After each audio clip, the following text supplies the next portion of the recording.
Antes de mais nada, eu gostaria de agradecer imensamente o convite da Coopervet. Eu conheci a Coopervet através de uma grande amiga, uma colega de turma, a doutora Samantha, que nos conhecemos há muitos anos, né? Há 30 anos. E um dia a Samantha, olha ela aí, a Samantha um dia foi me visitar, fazer uma visita técnica, e a gente aproveitou, obviamente, para matar saudades, né? Fazia muito tempo que a gente não se via, e ela me apresentou a Coopervet, me contou com um super entusiasmo, assim, você vê a paixão, e eu falei, não, se a Samantha está falando, está tão apaixonada, está tão falando, né, dessa empresa com brilho nos olhos, eu falei, deve ser uma empresa extremamente confiável, né, de grande peso, e eu resolvi dar uma olhada, inclusive a Samantha me deixou um material técnico e eu fui estudar, eu fui olhar e realmente é uma empresa que a gente gosta de estar juntos, né? E aí eu conheci um pouco mais sobre o fornecimento de matéria para manipulação. Então, para que todos saibam, a Coopervet é um fornecedor de matéria-prima de altíssima qualidade, né, para a indústria, para a farmácia de manipulação. E eu nem sabia que isso existia, né, na santa ignorância. E aí passaram-se alguns dias e eu recebi o convite para hoje estar aqui com vocês para falar de dermatologia, né? E eles me apresentaram um produto que eu achei extremamente interessante e que eu vou conversar com vocês um pouquinho mais lá na frente, que inclusive pode ter indicação para usar na dermatite atópica, que é uma doença muito complexa, né? Uma doença que a gente faz parte do nosso dia a dia, faz parte do dia a dia do clínico, faz parte do dia a dia do dermatologista, do dermatólogo, né? Quem mexe com dermatologia faz parte do professor. Hoje acho que é a doença mais importante, né, que a gente tem, mais prevalente, pelo menos, que a gente tem na dermatologia veterinária, e a gente se depara todos os dias com casos diferentes de dermatite atópica. Hoje foi um dia de atendimento, hoje eu atendi num dos centros que eu atendo, uma das clínicas que eu atendo, e eu acho que todos os pacientes que eu atendi hoje ou foram retornos de dermatite atópica ou foram casos novos de dermatite atópica. E o mais curioso, e isso eu falo sempre, eu falo para os meus alunos, eu falo para os clientes, que cada um tem a sua dermatite atópica, né? A dermatite atópica, ela não é uma doença única, ela não é uma doença nem de etiopatogenia única e nem de manifestação clínica única, e por isso ela não existe um único tratamento para a dermatite atópica, né? Então a gente é uma doença de tratamento multimodal, a gente tem que mexer em muita coisa para conseguir um resultado final, e eu vou conversar isso hoje com vocês. E dos mecanismos ou dos mecanismos de tratamento da dermatite atópica, uma das bases, melhor dizendo, para o tratamento da dermatite atópica é a modulação da barreira cutânea. Isso é uma coisa bastante controversa, até, e mesmo o problema de barreira cutânea da dermatite atópica, a gente nem sabe se ele realmente é um problema primário ou secundário, né? A gente vai discutir um pouquinho isso lá na frente. Então, a gente tem que modular, muitas vezes, essa barreira cutânea. E eu achei muito interessante, né, a proposta, inclusive, da Coopervet. Inclusive, eu gostaria de agradecer e parabenizar a Coopervet. Eu acho que toda empresa que prima por educação continuada, né, dos colegas, eu acho que a gente tem que realmente contemplar, né? A gente, às vezes, é tão carente de informação, às vezes é tão difícil chegar a informação para a gente, né? E agora com a internet, agora com essa pandemia, a gente aprendeu, né, que dá para fazer muito bem essa educação continuada à distância. Tá? Então, eu queria agradecer e parabenizar a Coopervet e dizer que vocês me ensinaram, né, me apresentaram uma possibilidade de tratamento. Obviamente, a dermatite atópica não é uma doença de tratamento único, como eu disse, a gente faz aqui um tratamento multimodal para a gente ter um resultado final, e uma das peças fundamentais é justamente a modulação dessa barreira cutânea, porque ela vai ser extremamente importante, inclusive, na perpetuação da manifestação clínica dessa doença, tá? Então, vamos mergulhar num tema que eu particularmente amo, que eu adoro, que é a dermatite atópica, tá? Então, a gente propôs, né? A gente pensou, né? Na verdade, a proposta foi minha, mas a gente pensou nesse tema por uma série de motivos, né? Eu acho que o principal motivo é justamente a casuística e tantas dúvidas, né, que a gente ainda tem em relação à dermatite atópica. Antes de começar, né, especificamente a aula, antes da gente conversar sobre o que a gente veio, né, que a gente se propôs hoje a fazer, que é conversar sobre manejo da barreira cutânea no tratamento da dermatite atópica, eu queria me apresentar. Eu acredito que muitos de vocês, com exceção da Samantha e do Kilder, né, muitos de vocês não devem me conhecer. Eu sou a Rita Carmona, né? Eu tinha um chefe que falava: você tá Carmona ou você tá nervosa hoje? Você tá Carmona? Eu demorei, inclusive, para entender. Mas eu sou a Rita, eu me formei junto com a Samantha, né, alguns anos atrás, né, Samantha? Eu já falei que foram há 30 anos, há 25 anos atrás. Né? A gente se conhece há 30 porque a faculdade tem 5 anos e me formei há 25 anos atrás. Eu sempre atuei na clínica de pequenos animais, sempre gostei, inclusive de clínica geral, e desde eu comecei a atuar, né, ou pelo menos a estar mais ligada à dermatologia veterinária, 1998, final de 98, início de 99. Então, são praticamente aí 21, 22 anos de atuação na dermatologia. Eu fiz mestrado em dermatologia veterinária. Na verdade, eu fiz mestrado em ciências veterinárias, mas com ênfase em dermatologia veterinária. Logo que eu terminei o meu mestrado, eu já comecei na docência. Eu fui professora de clínica de pequenos animais numa faculdade em Bragança Paulista.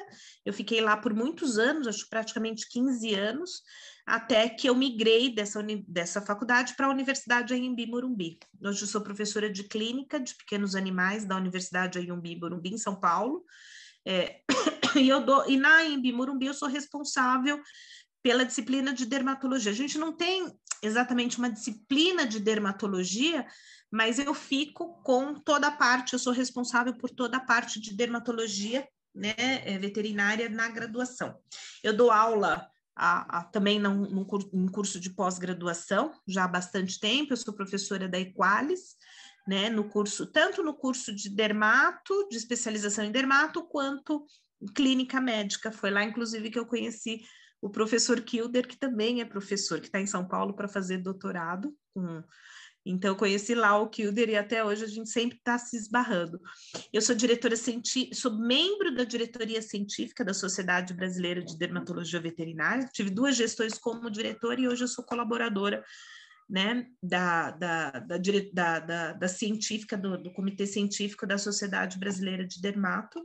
Atuo na clínica dermatológica, eu atendo em 2 lugares em São Paulo, na clínica Naia e no Provete, centro de especializados. No Provete eu já estou aqui quase 15 anos, lá 14 anos e meio, né? E há 2 anos eu iniciei um projeto muito bacana, que depois eu queria convidar vocês para visitar o site, junto com 4 amigas, a gente, né, montou uma plataforma de conhecimento, uma ferramenta de tratamento para o veterinário. E aí, né, me chamaram para essa missão quase impossível, né, que é falar de dermatite atópica. E aí a gente estava conversando, né, antes até de eu me apresentar, e eu falei, puxa, por que a gente resolveu falar de dermatite atópica, né? Então, a Tassiana também a gente está em contato há muito tempo, conversando por, né, mensagens, e aí quando a gente, né, aventou a possibilidade de eu participar dessa educação continuada com vocês, a gente falou, o que a gente vai falar, né? E eu falei, óbvio, né? O produto de vocês tem tudo a ver com dermatite atópica. Nossa, fechamos, ótimo, vamos falar de dermatite atópica. Mas por que realmente a dermatite atópica, né? Não só porque existia um casamento aí, né, do que vocês têm, mas também porque é uma doença extremamente comum, tá? É a dermatopatia alérgica mais comum na clínica dermatológica, e eu ouso dizer que talvez é a dermatopatia que a gente mais atende em clínica de pequenos animais. Óbvio, hoje eu vou me ater um pouco mais no cão, um pouco mais não, eu vou me ater somente a dermatite atópica canina, porque no gato é um capítulo à parte, né? No gato é uma outra doença, é uma outra condição, existe uma outra manifestação, tá? Que quem sabe fica para uma próxima vez, então a gente vai falar do cão. E realmente, no cão é a dermatopatia mais comum. Ela tem um caráter crônico, né? Então essa doença é uma doença de caráter crônico, incurável, muito difícil, porque muitas vezes o tutor ele te busca, né? Ele busca você para o tratamento porque ele já está frustrado. Hoje o meu último paciente, tá, que inclusive me fez atrasar um pouco a saída e eu fiquei até um pouco preocupada, mas cheguei cedo na minha casa. Ele chegou para mim, a primeira coisa que ele falou: olha, eu já passei em vários veterinários e todo mundo fala para mim que ela tem dermatite atópica, mas eu ainda não sei porque ninguém nunca tratou ela de forma efetiva, porque não é possível que não exista uma solução para minha cachorra, né? Então, a gente vê isso, né, frequentemente, quem faz clínica sabe o que eu estou falando. A gente vê isso frequentemente dos proprietários, né, dos tutores. Eu falo proprietário porque eu sou mais velha. Eles vêm muito frustrados porque eles querem uma solução mágica, eles querem cura para essa doença. E, infelizmente, muitas vezes essas expectativas elas são distintas, né? Porque o tutor, por exemplo, esse que eu dei o exemplo, ele veio, ele me procurou porque ele não estava conformado que não existia um tratamento curativo para aquela cachorra, que nunca ninguém curou aquela cachorra. Aí eu falei, bom, pensei comigo, eu vou ser a 12ª veterinária que ele vai escutar a mesma coisa. Infelizmente, não é uma doença que tem cura. É uma doença que tem controle. E que para a gente conseguir esse controle, a gente vai precisar mexer em muita coisa dessa. A gente vai ter que tratar com muitas coisas, né? A gente mexe como se fosse um quebra-cabeças. A gente vai ter que montar esse quebra-cabeças com várias peças, né? E isso às vezes realmente gera muita frustração. É uma doença, eu sempre digo também, não é uma doença que vai matar, ninguém vai morrer de dermatite atópica, mas é uma doença que leva a um comprometimento muito grande da qualidade de vida desse paciente. A gente vai discutir algumas coisas em relação a isso, quão difícil é essa doença. E é uma doença, né, de 1000 faces. A dermatite atópica é uma doença de 1000 faces. Por quê? Porque são várias coisas que estão acontecendo nesse paciente para que ele tenha dermatite atópica. E você consertar, entre aspas, todas essas faces da dermatite atópica, às vezes fica muito mais complicado, né? Por isso que o tratamento dessa doença ele tem que ser multimodal. E a gente tem que encarar também essa doença com individualidade, né? Cada paciente tem uma dermatite atópica com um aspecto diferente, tá? Então, muitas vezes, aquilo que é bom para um paciente, talvez não seja bom para outro, e vice-versa.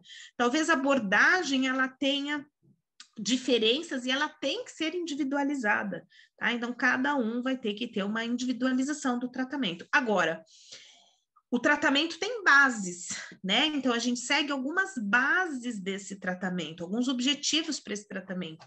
Um deles é a restauração da barreira cutânea, tá? Que vai ser extremamente importante, pelo menos na minha opinião, e o que a gente vê, inclusive, de opinião de colegas de trabalhos publicados, que sim, que a restauração da barreira cutânea ela pode ser extremamente importante para o controle, para o auxílio do controle dessa doença.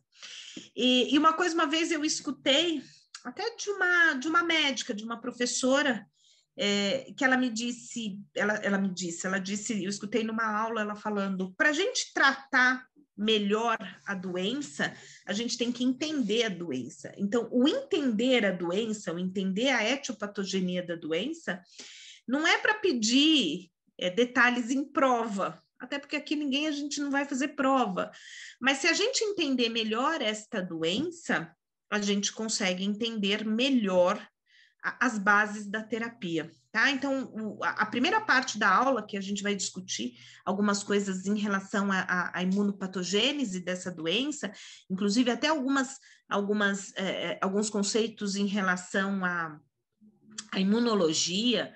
Também ninguém aqui quer ser imunologista, nada disso, mas se a gente entender tudo o que está acontecendo nessa doença, fica um pouco mais fácil a gente entender e a gente manejar esse tratamento.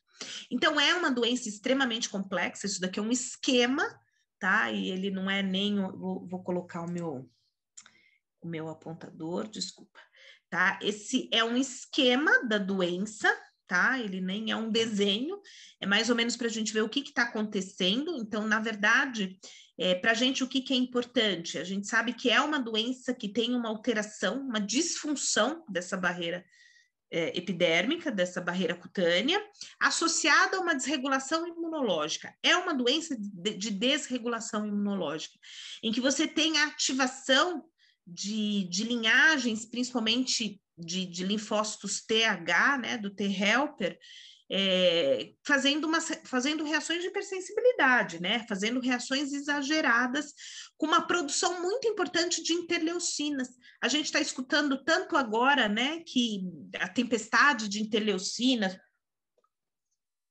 causada pela Covid, causada pelo coronavírus, na dermatite atópica também, ela é uma doença totalmente mediada por interleucinas. Interleucinas, muitas vezes, com esse padrão TH2, que você tem um perfil aqui de interleucinas, por exemplo, IL-4, IL-13, IL-5, que vão fazer inflamação cutânea, que vão fazer ativação de células inflamatórias para essa pele, com desencadear de prurido e com aumento da produção de imunoglobulinas do tipo E, o IgE, específico para cada um dos antígenos. Mas não é só essa alteração imunológica, a gente tem uma alteração de barreira cutânea. Essa alteração de barreira cutânea, ela pode ser primária, ou seja, o indivíduo nasce com essa disfunção, e isso faz com que exista esse desbalanço, isso faz com que haja uma predisposição ao desbalanço, ao desequilíbrio da resposta imunológica, mas também essa barreira cutânea, ela pode ser secundária. Então, muitas destas interleucinas aqui que eu mostrei, que são produzidas por essa desregulação imunológica, elas vão influenciar diretamente a estrutura dessa barreira cutânea. E a alteração dessa estrutura de barreira cutânea também vai fazer com que sejam ativadas algumas interleucinas e algumas células que pioram também essa resposta imunológica.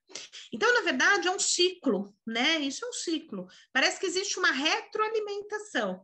Então, você tem uma disfunção de barreira cutânea que desencadeia, né? Ou piora essa desregulação imunológica. E essa desregulação imunológica vai levar a alterações de barreira cutânea, muito importantes. Tá? Os cães, né, existem trabalhos que mostram, que sustentam que, na verdade, essa alteração seja secundária, né, que os cães eles não nascem com essa alteração, mas que com esse processo inflamatório, alergo-inflamatório, você vai ter essa disfunção de barreira cutânea. E essa disfunção de barreira cutânea acaba piorando essa desregulação imunológica. Tá? Mas existem outras teorias de que não, de que a barreira cutânea é primária, a alteração ela é primária.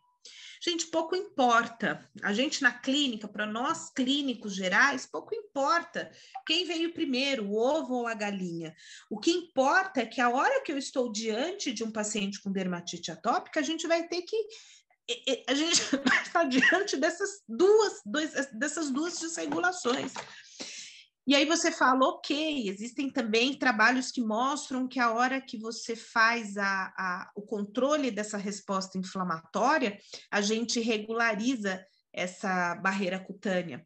O que também pode ser uma inverdade, porque nesses trabalhos eles fizeram uma avaliação de alguns fragmentos da pele.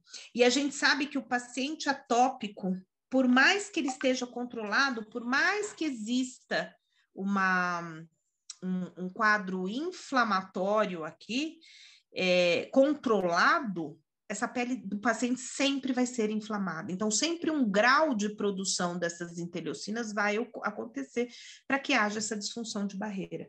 Tá? A gente nunca consegue controlar 100% essa desregulação imunológica. Tá? Importante também, até na patogenia dessa doença, essa barreira cutânea rompida, vamos dizer assim, ela facilita a entrada de alérgenos. Tá? Os principais alérgenos envolvidos na dermatite atópica canina são basicamente ácaros de ambiente. Tá? Então, os ácaros de ambiente, principalmente para cão intradomiciliado, para cão que mora, né, dentro de casa, dentro do apartamento, numa região urbana, esse é o perfil do nosso paciente com dermatite atópica, o principal alérgeno é ácaro de ambiente. Mas também funcionam outras coisas, né? Irritantes, detergentes, shampoos inadequados nesse paciente, tudo isso acaba piorando ou acaba intensificando essa disruptura de barreira cutânea. A gente sabe que hoje a microbiota, o microbioma da pele é extremamente importante no desencadear da dermatite atópica e na perpetuação dos sintomas, das manifestações, tá? Então, eu vou comentar um pouco mais à frente também. E uma coisa que cada vez mais a gente está preocupados com os nossos pacientes é o fator de estresse. Né? Então, não é que é uma doença de estresse, muitas vezes o cliente chega para você e fala, ai, doutor, eu acho que isso é estresse. Não, é uma doença que gera muito estresse, e esse estresse pode liberar alguns neuropeptídeos que perpetuam essa resposta inflamatória, tá? Eu vou mostrar um pouquinho lá na frente quando eu for falar de prurido neurogênico, vou falar bem rapidamente, bem por cima, mas realmente o estresse, ele pode ser um fator complicador, ele é gerado, né, muitas vezes pelo prurido crônico, mas ele pode ser um fator perpetuador dessa doença. Tá?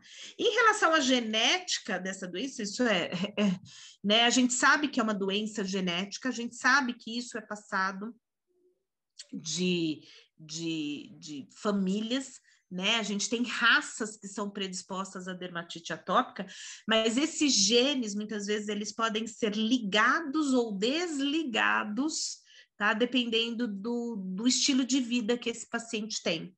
Tá? A gente vê por que a gente está vendo maior ocorrência hoje de dermatite atópica do que a gente via no passado. Não é só por uma seleção genética, mas é pela ativação desses genes também. Então, a gente sabe que estilo de vida, né, indivíduos de área urbana, indivíduos que se alimentam mais de comida, de fast food, isso estou falando em humanos, né, de comida industrializada, isso pode predispor à dermatite atópica. A ligação, na verdade, né, a ativação desses genes. Tem uma base genética, mas muitas vezes esses genes eles precisam ser ativados, e o meio ambiente participa muito disso. Isso é o que a gente chama de epigenética. Epigenética é essa, né, mistura dos genes com o meio ambiente. Isso é um tema muito legal. E o que a gente vê realmente é isso na dermatite atópica, né? Isso daqui era para ter rodado, né? E é justamente uma roda, né? E essa roda está representando a interação de todos esses fatores. Então, a gente tem uma interação dessa ruptura de barreira cutânea com alteração imunológica, de imunidade adaptativa, mas também a imunidade inata participa. A gente tem participação de genes aqui, mas esses genes são modulados ou eles são ligados pelo estilo de vida, né? A microbiota que está por cima dessa pele e a microbiota intestinal também participam, tá? Também elas podem ser, a desregulação delas pode ser uma consequência, mas elas também auxiliam no desencadear dessa dermatite atópica. E uma coisa importante, ó, que quanto mais crônica é essa dermatite atópica, mais remodelação, tanto de tecido quanto de sistema imune existe. Quanto mais crônica essa dermatite atópica, mais difícil muitas vezes para a gente controlá-la, tá? Quanto mais processo inflamatório, mais ruptura, né, de barreira cutânea, mais alteração imunológica, mais disruptura de barreira cutânea, mais remodelação, inflamação tecidual.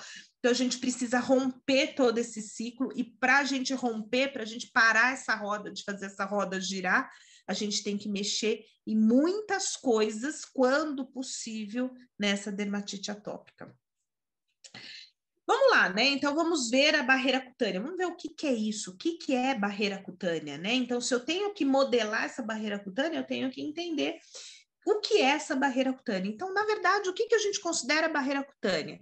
A pele já é uma barreira de proteção, né? Então, a pele é o segundo órgão maior do corpo, o primeiro é o intestino, então, em extensão, a pele é o órgão mais externo, ela tem um sistema fisiológico muito próprio, imunológico também, e ela tem barreiras de proteção. A primeira barreira de proteção da pele é essa barreira microbiana, tá? Então, existem populações, tanto de bactérias, de vírus, de leveduras, que vivem em cima da pele. Essas bactérias, eu vou falar bactérias porque bactérias é o que a gente tem em maior abundância, tá, na pele. Então, essas bactérias, elas têm uma comunicação direta com o sistema imune, com regulação, muitas vezes, de sistema imune, desde que elas estejam equilibradas. Essas bactérias, elas também influenciam essa outra barreira aqui, que é a barreira física. Essa barreira física, ela é formada pelo extrato córneo, né, por células que são queratinizadas, que são envolvidas por um material lipídico. Isso é a barreira cutânea, é isso que a gente fala que é a barreira cutânea. Essas células, elas são formadas por uma capa de queratina, né, um envoltório de queratina, elas são ligadas entre elas por junções, que são chamadas dermossomos, né, que são pontos de proteína que ligam, que deixam uma aderida à outra, e tem uma emulsão de lipídio que banha essas células, esses lipídios formados basicamente por ceramidas, ácidos graxos e colesterol. Mantém o pH, tá? Então, muitas vezes isso daqui também faz a manutenção de pH, que vai ser importante para a manutenção dessa barreira cutânea. Nesse material aqui, nessa barreira cutânea, nesse material químico, né? Na verdade, nesse lipídio existem peptídeos antimicrobianos. O que são esses peptídeos antimicrobianos? São antibióticos naturais que controlam, né, que regularizam, que equilibram essa barreira cutânea.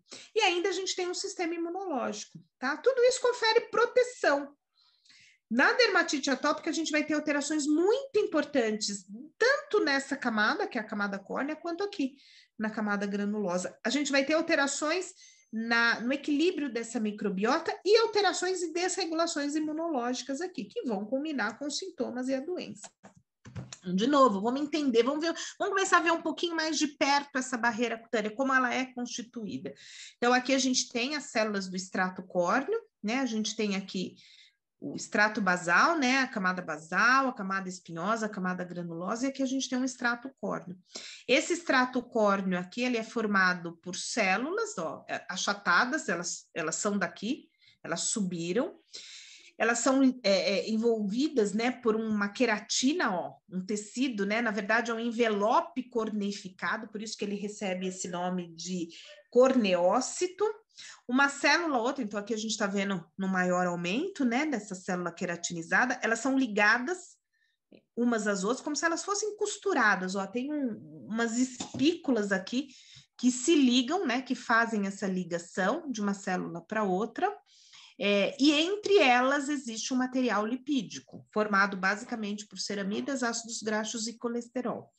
Aqui, isso aqui é um outro esquema para mostrar esse citoesqueleto, né? Eu não sei se eu nem posso falar citoesqueleto, mas esse esqueleto, né, de queratina, na verdade não é só queratina, a queratina está aqui, então aqui eu estou vendo esse envelope queratinizado aqui, ele é formado por queratina, e ele é formado, essa queratina está toda ligada por algumas proteínas, tá? Que é a filagrina, a loricrina e a involucrina.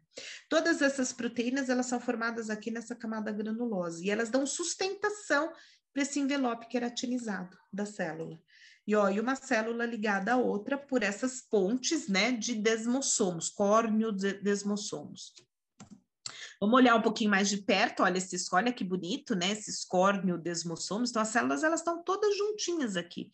Então, aqui a gente vê o material lipídico que está banhando. Olha que lindo, né? Então, você tem um envelope. Então, toda aquela célula, ela é formada por esse material, esse emaranhado, né, de estruturas proteicas que dão sustentação a essa camada córnea e uma ligada à outra por essas pontes aqui. Então, elas ficam banhadas por um material de lipídio e ligadas. Isso daqui é uma verdadeira carapaça de proteção, tá? Isso dá uma proteção incrível para a pele, porque vai ser muito mais difícil a penetração do alérgeno, no caso, por exemplo, o ácaro de ambiente, por essa estrutura. E se a gente olhar um pouquinho mais aqui, então aqui a gente tem essa camada, né? Quando se eu olhar um pouquinho mais para baixo, naquela camada granulosa, ainda essas células da camada granulosa, elas também são ligadas por essas pontes. Então, fica tudo aqui muito junto. A gente vai ver o que vai acontecer na dermatite atópica, tá? Eu estou mostrando o que é normal. Essas estruturas aqui que já ligam essa camada granulosa são chamadas de tight junctions, tá? Então, elas grudam, elas costuram uma célula a outra. Tá? Aqui a gente tem um outro esquema, esse esquema é muito bonito, eu acho, isso daqui é um grande estudioso de barreira cutânea, um médico que estuda barreira cutânea há muitos anos, é o Dr. Alan Irving, ele é um escocês, acho que é escocês, ou irlandês, desculpa, tá? E esse daqui é uma foto acho que não é microscopia eletrônica, ela é de imunistoquímica, de uma pele normal, tá? Então aqui a gente tem a camada basal, a camada espinhosa, a camada granulosa, e ela recebe esse nome porque ela tem um monte de grânulos de proteínas dentro dela, tá? E saquinhos de gordura, que são os corpos lamelares, e justamente esse conjunto de proteínas é que vai dar origem a esse extrato córneo, tá? Então, esse extrato córneo, que é formado por aquelas células queratinizadas, banhadas com gordura, são formadas pela organização dessas proteínas. Uma das mais famosas é a filagrina, tá? A filagrina, ela ficou muito famosa, ela é uma proteína que faz esse envelope cornificado, e ela ficou muito famosa porque na medicina eles começaram a estudar e eles viram que indivíduos que tinham mutação no gene que fazia essa filagrina, eles tinham defeitos muito graves na pele e isso predispunha eles a quadros de dermatite atópica muito grave. Por muito tempo se cogitou também que os nossos pacientes caninos pudessem ter a mutação desse gene, né? Tem alguns trabalhos que demonstram que alguns pacientes sim, e outros trabalhos que não. Mas a gente vai ver um pouquinho adiante que essa proteína que é tão importante para justamente gerar essa barreira, ela se altera com a produção daquelas interleucinas oriundas ali do processo inflamatório. Olha ela aqui, tá? Então, essa filagrina, ela tá aqui, ó, lá naquela barreira, na camada granulosa, né? Então, ela é formada por um processo químico aqui, tá? Ela se liga, então, se a gente viu naquela outra foto, essa filagrina, ela se liga nesses filamentos de queratina e ela espreme a célula, como se ela espremesse a célula, para ela virar uma célula da camada córnea. Então, ela coordena toda essa formação desse material, dessa barreira cutânea. Outra coisa também que ela faz, na hora que ela está espremendo essa célula, os corpos lamelares, os saquinhos de gordura que estão aqui nessas células, eles são extruídos, né? Eles se juntam com o citoplasma da célula e eles liberam aquele lipídio formado por, né, ceramidas, ácidos graxos e colesterol, tá? Outra coisa legal que vocês vão entender depois o gancho que a gente vai fazer com essa filagrina. Outra coisa também que a hora que ela faz a sua função, ela se degrada. E ela se degrada e ela forma duas substâncias extremamente importantes, que é o UCA e o PCA, ácido urocânico e ácido pirrolidônico carboxílico, que chupa, né? Que segura a água, chupa não, né? Segura a água na epiderme, então ela retém a água, então ela faz hidratação e ela mantém um pH adequado para que não haja proliferação bacteriana, tá? Um pH tendendo a ácido no caso dos nossos pacientes. Nossos pacientes têm um pH aí próximo do neutro, tá? Mas quem mantém esse pH ali, é justamente esses dois ácidos que são oriundos da degradação da filagrina. Tá?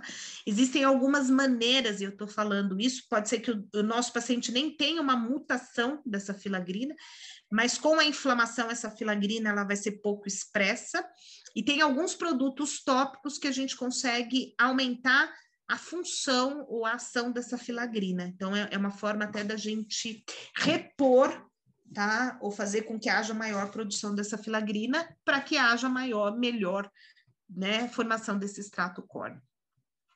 E a gente sabe, né, como a gente já comentou, que o nosso paciente com dermatite atópica, ele tem uma alteração muito importante da barreira cutânea. Essa sim é uma foto ampliada, né, é uma foto das células de vista aérea daquela camada córnea, né, agora por cima, né, como se eu estivesse sobrevoando essa pele do paciente atópico. Então, essas daqui seriam as células, seriam os queratinócitos ou os corneócitos, que são aquelas células da camada córnea, tá? E aqui a gente percebe que a gente tem um afastamento dessas células, você tem buracos aqui. Essas células que antes elas deveriam estar uma sobreposta à outra na forma de lâmina, uma grudadinha à outra pela aqueles corneodesmossomos, com material de lipídio envolvendo, essas células elas estão mais separadas. Por quê? Porque houve toda uma alteração daquele processo de queratinização, tá? E isso facilita muito a entrada do alérgeno por esses, entre aspas, buracos. Volto a repetir, né? Essa alteração primária de barreira cutânea, ela pode ser genética, né? Desculpa, ela pode ser primária ou ela pode ser oriunda do processo inflamatório. Então, aquele processo inflamatório, aquela desregulação imunológica, vai fazer com que haja essa alteração de forma secundária. Olha que linda essa foto, de novo, né? Agora comparando um paciente normal com um paciente atópico. Um paciente humano, mas é basicamente a mesma coisa que a gente vê nos nossos pacientes, né? Então, uma formação de uma barreira cutânea disrupta mesmo, né? Aqui a gente vê espaços entre elas que vão facilitar a entrada desse alérgeno. E mais ainda, né? Eu falei muito da filagrina, não se assustem, gente, não joguem tomates em mim, eu não vou ficar entrando aqui em detalhes, vamos pensar de uma forma clínica, né? Para gente clínica, como eu disse, a gente conhecer isso faz com que a gente consiga tratar melhor o nosso paciente, isso faz com que a gente consiga entender melhor o que está acontecendo na pele daquele paciente. Então, você imagina, né, aquela filagrina, aquela proteína que faz aquele processo de cornificação, ela alterada. Você tem uma diminuição da expressão, que pode ter sido por uma mutação genética, a gente não sabe bem, ou adquirida por conta daquele processo inflamatório. E aí, a hora que ela não vai ser formada de forma adequada, e ela vai deixar de coordenar todo aquele processo de cornificação. Mas não é só isso, né? Esse paciente que tem essa alteração da filagrina, ele vai diminuir a formação daqueles dois ácidos. Então, aqueles dois ácidos que são oriundos da degradação dessa filagrina, se você tem menos filagrina, você vai ter menos desses dois ácidos, que é o UCA e o PCA, ácido pirrolidônico carboxílico. O que vai gerar isso na pele, né, do paciente? Vai diminuir a hidratação dessa pele. Então, vai reter menos água nessa pele. O paciente com dermatite atópica, ele tem realmente uma pele mais ressecada. Vai aumentar o pH dessa pele. Quando você aumenta o pH da pele, você diminui a defesa microbiana. Você começa a ter proliferação de bactérias que não deveriam estar ali proliferadas. Eu não digo nem precisa ter uma infecção bacteriana, nem precisa.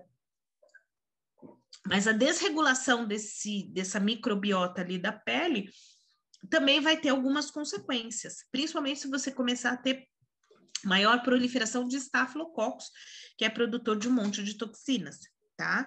Esse aumento desse pH também vai fazer com que haja liberação de proteases. O que essas proteases fazem, gente? As células, elas não estavam ligadas por aquelas pontes de dermossomos umas às outras, essas proteases é como se elas descosturassem essas células começam a se separar da pele. E muitas vezes gerar, inclusive, descamação cutânea. É muito comum a gente ver paciente com dermatite atópica fazendo descamação cutânea. Então, ela diminui a integridade, a coesão dessas células. Outra coisa também, o aumento dessas proteases diminui ceramidas, né? Então, aquelas ceramidas que estão aqui, que são também extremamente importantes para a manutenção dessa barreira, elas começam a ser degradadas pela ação dessas proteases. E essas proteases aqui, oriundas do pH, vão fazer ativação inflamatória, tá? Então, aquela inflamação né, do paciente com dermatite atópica, aqui eu não estou nem ainda falando de sensibilização alérgica. Eu estou dizendo que essa alteração da barreira cutânea gera inflamação. Se gera inflamação, diminui mais ainda a filagrina e isso é um ciclo, tá? Então, isso é extremamente importante para a gente pensar no nosso paciente atópico. É isso que a gente tem que ver, mesmo que macroscopicamente essa pele esteja íntegra, esteja bem, esse processo está acontecendo na pele do meu paciente atópico. Você tem que olhar para ele, não precisa decorar todas essas coisas, isso não tem necessidade, mas a gente tem que olhar para aquele paciente com dermatite atópica, e mesmo que você fale, nossa, a pele está boa, porque eu desinflamei, você não desinflamou ele por completo, esse processo está acontecendo, tá? E uma hora, esse paciente que está sendo tratado com medicação, tá? Se você não estiver se preocupando com a barreira cutânea, uma hora isso daqui vai se desequilibrar tudo de novo, ele vai perpetuar, ele vai de novo apresentar um processo inflamatório.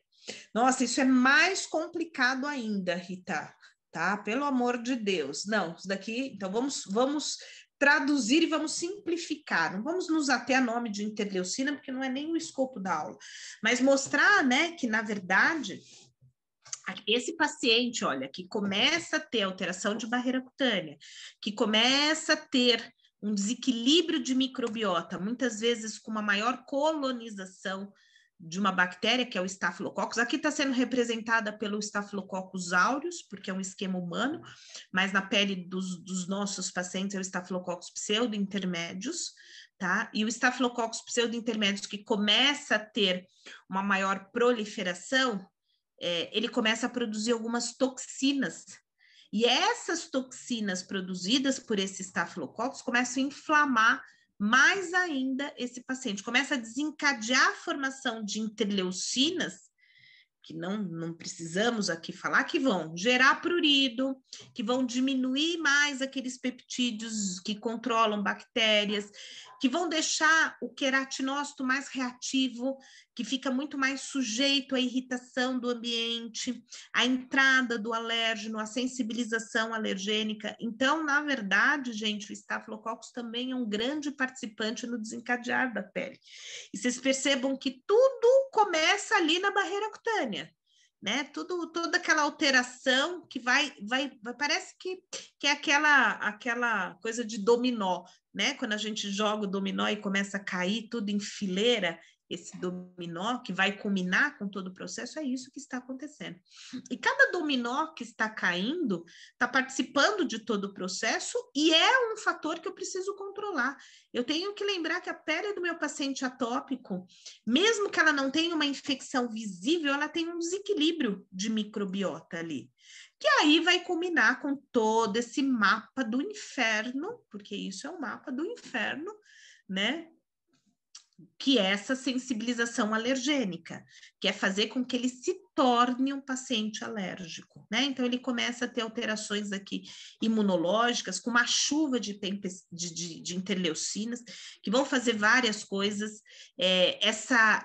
Esse padrão, né, imunológico dessa doença, ele vai mudando com o tempo, tá? É o que a gente diz, ele vai se tornando muito mais inflamatório, com o aumento da espessura dessa pele. Essa pele, ela vai se remodelando, né? E é muito clássico a gente ver isso no nosso paciente atópico. Quanto mais crônico ele é, mais alteração dessa pele, essa pele ela vai ter aumento da espessura, ele vai tender a ter muito mais infecção bacteriana, muito mais infecção por malacésia, que vai piorar o processo inflamatório, enfim, é um ciclo muito importante.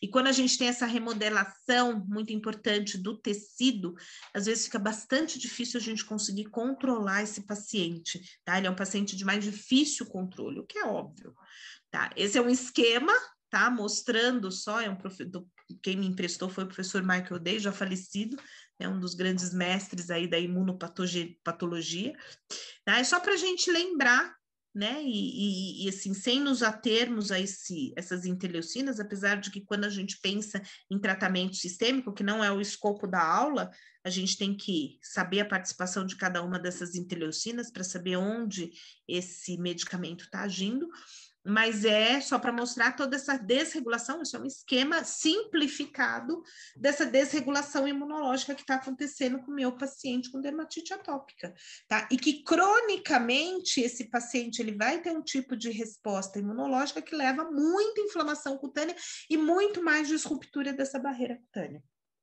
Então, se eu fosse resumir, né, a patogênese dessa doença, que vocês viram que é tão complexa, a gente diria que sim, existem fatores genéticos, mas existe um outro fator que é a epigenética, que é fazendo a interação, é o meio ambiente fazendo interação, né, com esses fatores genéticos, que vão culminar com os defeitos de barreira cutânea e com comprometimento da resposta imunológica.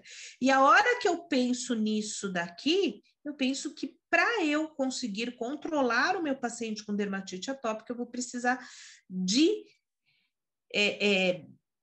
tratamento que restabeleçam tanto esse defeito quanto esse defeito, tá? Então, e às vezes é um grande erro da gente achar que, por melhor que ele responda a alguma terapia sistêmica, sempre vai haver algum grau de inflamação. E se sempre vai haver algum grau de inflamação, sempre vai haver esse defeito de barreira que continua alimentando essa disfunção imunológica, tá? Então, a gente vai ter que viver com tudo isso. E aí, entrando um pouquinho, né, na neuropatogênese do prurido, né? Na verdade, o prurido é a principal manifestação da dermatite atópica, é o que diminui muito mais qualidade de vida desse paciente com dermatite atópica, tá? Ele só para relembrar, esse prurido, ele é transmitido, tá? Através de fibras nervosas, né? Que são as fibras C, que estão aqui na pele, e que vai fazer uma transmissão direta aqui para o sistema nervoso central. Também não vamos ter esses nomes, mas aqui é só para lembrar que existem vários receptores nesse neurônio, tá? Nessas fibras nervosas.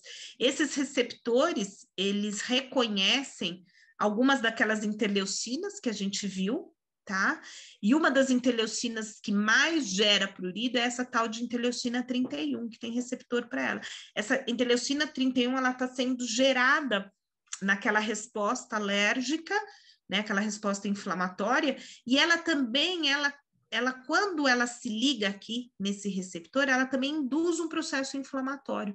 Então, ela faz também ruptura de barreira cutânea. Então, essa interleucina, ela é muito importante, tanto que ela é o objetivo do tratamento sistêmico de muitas das doenças, tá? Então, a gente tem aqui vários receptores para esses neurônios. E, obviamente, gente, quanto mais estímulo, isso é importante também para eu pensar na dermatite atópica. Quanto mais estímulo desses receptores, quanto mais essas fibras nervosas elas estão sendo estimuladas, tá? Elas vão aumentando, tá? Existe a pele do paciente atópica, ela é hiperinervada, ela tem hiperexpressão de todas essas fibras nervosas, hiperexpressão desses receptores. Então, é muito mais fácil você ter a indução desse prurido no paciente atópico. Essas fibras, quer dizer, elas começam a ficar mais alongadas e elas começam a penetrar melhor naquela barreira cutânea, que está ali já exposta. Então, você tem uma grande exposição dessas fibras nervosas.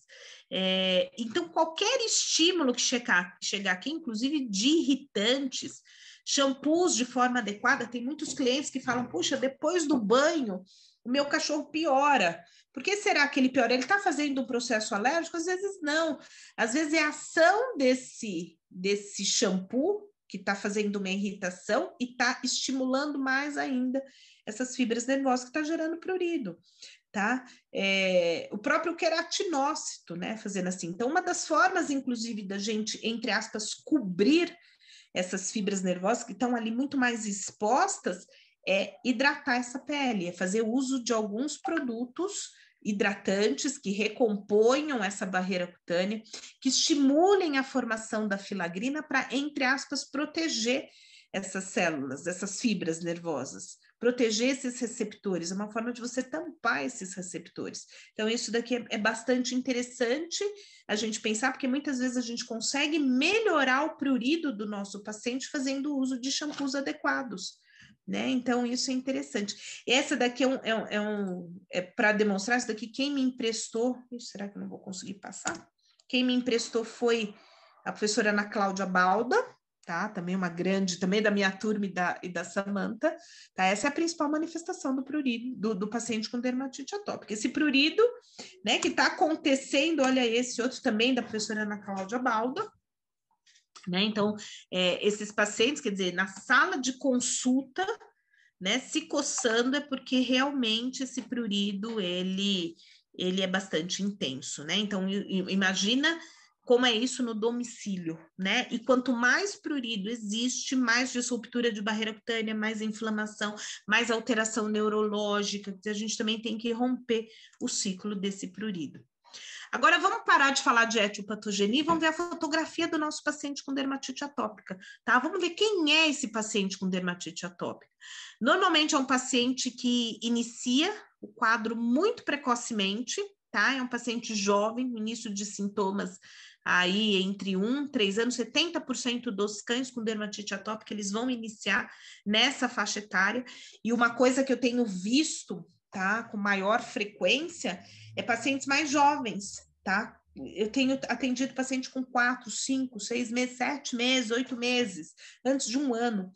Isso é muito triste, porque a gente sabe que, e até sabendo que existe toda aquela remodelação tecidual e do sistema imune, a gente sabe que esse paciente, se eu não fizer uma intervenção rápida nesse paciente, é um paciente que vai piorar muito ao longo da vida dele. Normalmente os pacientes com dermatite atópica são pacientes com raça definida, porque existe aquela condição, né, genética, mas hoje em dia também a gente tem visto pacientes sem raça definida, tá? Então é aquela história do ligar e desligar genes, que muitas vezes está até relacionada com microbiota intestinal, tá? Também é um outro assunto bem polêmico, bem complexo. Como que são as lesões, né? Como que é essa distribuição lesional? A distribuição lesional da dermatite atópica, ela pode ser bem particular, né? Então, normalmente a gente tem prurido nessa região de face, né? Prurido periocular, prurido mentoniano, interdigital, tá? E muitas vezes no interdígito ele vai manifestar com lambedura intensa, otite de repetição, tá? Então, a gente tem que lembrar que o conduto auditivo, a pele do conduto auditivo é a mesma pele, que é o mesmo tecido que reveste a pele, então, do mesmo jeito que eu tenho uma inflamação dessa pele, eu tenho uma inflamação de conduto auditivo, com a piora, né, com o problema da microbiota, né? Então, como a gente viu lá o Staphylococcus produzindo um monte de toxinas que pioram aquele processo inflamatório, aqui, como você tem um meio que propicia maior crescimento de micro-organismos, às vezes o quadro inflamatório de conduto auditivo é muito pior, tá? Então, eles têm muita otite de repetição, eles têm lesões, né, que podem pegar a região abdominal, axilar, tá? E essa flexura anticubital. Então, olha só, tá? Eu brinco que, às vezes, o meu computador, ele vem com corticoide, porque a hora que eu projeto a foto no slide, né, na apresentação, parece que some o eritema desse paciente, né? Da foto real, na foto menor, ele é bem mais eritematoso, tá? Então, acreditem em mim. Mas, ó, a gente consegue perceber esse eritema, tá? Nessa região, aqui, ó, em face lateral de membro, a gente consegue ver que tem um pouquinho em região abdominal, né? E normalmente esse paciente acompanha, né? Tem muito prurido aí envolvido. Olha, região inguinal, né? E sempre, olha, eu não sei se dá para perceber, mas a gente percebe um certo grau de descamação, né? E é justamente aquele grau, aquela descamação que pode ser oriunda, né, que normalmente é oriunda da liberação daquelas proteases que vão separando as células. A gente percebe uma pele mais ressequida, né, uma pele mais ressecada, muitas vezes com alteração de microbiota. Se eu faço citologia dessa região, eu vou ver normalmente uma presença maior de bactérias que também estão participando daquele processo inflamatório. Então, ó, lembra, é aquele dominó, né, que está sendo jogado. Olha esse paciente, tá? Um paciente com bastante infecção bacteriana, tá? Então, a gente já começa a perceber, mas a gente consegue perceber, assim, esse processo inflamatório na pele. Essa pele não está normal, né? Essa pele, e ela está participando, e o fato dela estar assim, ela está participando também de todo o processo. O Shih Tzu é uma delícia, né? A gente consegue sentir, inclusive, o cheiro dele aqui pela foto, né? Além de tudo, o Shih Tzu, ele faz, né, junto com a CS, e aí ele se coça fácil, ele faz úlcera de córnea, ele arranca o olho, é uma tristeza, né? O Shih Tzu é uma raça que faz, muitas vezes, um padrão de muito crescimento de micro-organismos, tá? Então, essa desbiose que a gente fala, esse desequilíbrio de microbiota, muitas vezes no Shih Tzu é bastante evidente. E a gente precisa controlar essa microbiota, né? Olha aqui ele visto, né? Então, lesão facial, né? Essa lesão periocular. Olha aqui uma paciente já com uma evolução muito crônica, tá? A gente percebe a cara de triste dessa paciente, né? Então a gente já começa a pensar, a imaginar o quanto da qualidade de vida dessa paciente a gente tá aí, né? A gente tá vendo, né? Tá palpando, inclusive, essa diminuição de qualidade de vida.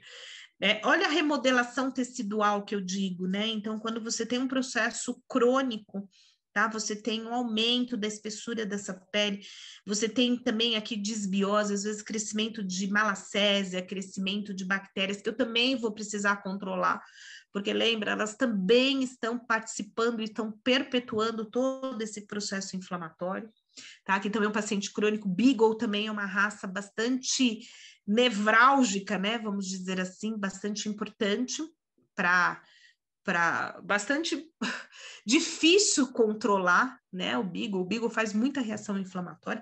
Esse é um paciente extremamente crônico, né? A gente pegar, eu me lembro esse paciente a primeira vez que eu atendi, já faz muitos anos, essa paciente já não está mais entre nós, né? Já está no céu dos cachorros. E eu me lembro a primeira vez que ela chegou no consultório, faz mais ou menos uns 10 anos, ela não parava de coçar um minuto. Um incômodo, né? Um meneio cefálico, assim, muito importante, muito, né? E a gente consegue perceber, né? Toda essa alteração, né? Esse processo inflamatório aqui do conduto auditivo, quer dizer, já há uma remodelação. Muitas vezes esses pacientes têm até que ser submetidos à cirurgia de ablação de conduto auditivo. Isso foram alguns dos exemplos, né, dos pacientes. Eu tenho certeza que todos nós aqui vemos, né, a gente está diante desses pacientes no nosso dia a dia. E aí agora vamos falar exatamente do tratamento, tá? Então, como que a gente aborda, como que a gente já viu como acontece, já viu todos os pontos importantes, né, nessa doença. Agora, o que a gente tem que se ater ao tratamento? Como eu disse, né? Então, na verdade, cada um vai ter um tratamento, vai receber muitas vezes um tratamento diferente, e cada um vai responder de uma forma diferente, muitas vezes ao mesmo tratamento, né? Cada um tem a sua dermatite atópica, cada um tem aqueles pontos que a gente viu de maneira mais ou menos importante. Por isso que é muito importante a gente entender essa doença como um todo. Mas a gente segue algumas bases, por mais que a gente tenha diferenças em relação à terapia, a gente segue algumas bases para essa terapia. A primeira coisa que eu acho que a gente falha muito, eu particularmente, eu acho que eu falho, às vezes, é no aspecto educacional. Esse nosso tutor, ele precisa entender a doença, obviamente não com todos esses detalhes de etiopatogenia, não é? Ele nem vai entender e vai ser pior, ele vai se confundir muito mais, mas ele tem que entender o que é essa doença. A gente precisa exercitar essa comunicação com o tutor, porque se ele não entender, se ele não souber o porquê que você está, por que você precisa fazer banhos frequentes com um shampoo especial, um shampoo que muitas vezes ele paga mais caro, que ele precisa ir lá manipular aquele shampoo para ele, especialmente para ele. Quer dizer, ele não vai fazer aderência ao tratamento. Eu acho que esse aspecto educacional vai ser muito importante. Hoje, esse cliente que eu atendi foi meu último paciente que já chegou falando que ele queria uma solução para a cachorra, que ele já tinha passado por vários dermatos, eu nem sei com quais dermatos ele passou, nem quis perguntar, muito provavelmente a maioria deles são meus amigos e extremamente competentes, Mas o que faltou para esse tutor? Faltou ele entender o que acontecia com a cachorra dele, né? Com a companheira, com a amiga dele, com a filha dele, né? E eu acho que isso a gente precisa ajudá-los com esses aspectos educacionais. A gente precisa identificar e afastar os fatores desencadeantes, por isso que toda aquela etiopatogenia, né? Por isso que todas aquelas fichinhas que a gente viu, então a gente precisa saber o que é importante para aquele paciente. É a desbiose cutânea, são fatores ambientais, são os irritantes, é a barreira cutânea, tá, desse paciente. Então a gente tentar identificar tudo isso, muitas vezes isso é realmente um desafio. E, obviamente, fazer a restauração dessa barreira cutânea para eu conseguir melhor controlar a inflamação e melhor controlar o prurido. E lembra, por melhor que você faça o controle da inflamação, ela jamais vai ser 100%, tá? Sempre algum grau de inflamação vai ter que vai influenciar essa barreira cutânea. E sabendo disso, tá? Com isso em mente, eu tenho que lembrar que para o resto da vida eu vou fazer restauração de barreira cutânea, de alguma forma, tá? Porque essa inflamação crônica vai fazer essa disruptura maior que vai piorar essa inflamação. Então, uma das formas, inclusive, da gente prevenir os flares, né, a agudização dessa doença, é continuar a fazer a restauração dessa barreira cutânea, tá? Então, é isso. Eu acho que a gente tem um tripé aqui de tratamento. É afastar, é evitar, pelo menos evitar a exposição ao alérgeno ou ao fator irritante. E aí, quando eu falo em irritante, irritante é diferente de alérgeno. O alérgeno é aquela proteína, né, que pode estar no ácaro, que pode estar no pólen, que pode estar no fungo de ambiente, enfim, no alimento, e que desencadeia, que é absorvida pela pele e que desencadeia toda aquela resposta imunológica, que tem a capacidade de desencadear aquela resposta imunológica. Agora, não é só isso que leva aos sintomas, às manifestações da dermatite atópica, tá? Irritantes da pele também fazem isso. E o que podem ser irritantes da pele? Então, os produtos de limpeza de ambiente, eles são irritantes da pele, tá? Shampoos inadequados podem funcionar como irritantes, às vezes perfumes, tá? Também são irritantes, e esses irritantes, eles vão lá, eles estimulam o queratinócito a produzir substâncias pró-inflamatórias, então a gente também tem que diminuir a irritação. Uma outra coisa que faz irritação, entre aspas, não é um agente irritante, mas que estimula também mais ou menos a mesma coisa, são micro-organismos que estão por cima da pele, patogênicos, tá? Então, o tratamento a gente vai ter que se ater aqui na hidratação da pele, muitas vezes associada ao controle da inflamação e do prurido. E muitas vezes, para a gente fazer controle de prurido e inflamação cutânea, a gente vai precisar de intervenção medicamentosa, tá? Então, basicamente, para a gente restabelecer o que a gente quer, né? O restabelecimento dessa barreira cutânea não é só organizar essa barreira cutânea, tá? Que está toda desorganizada, tá? É a gente evitar a entrada do alérgeno e a gente deixar esse queratinócito mais calmo possível. Além disso, a gente proteger um pouco aquelas fibras nervosas que estão tão expostas ali nessa pele. Então, óbvio que isso daqui vai ser uma peça extremamente importante, tá? Essa hidratação, isso daqui eu peguei de um artigo, de uma revisão humana, né? De diretrizes para tratamento de dermatite atópica humana.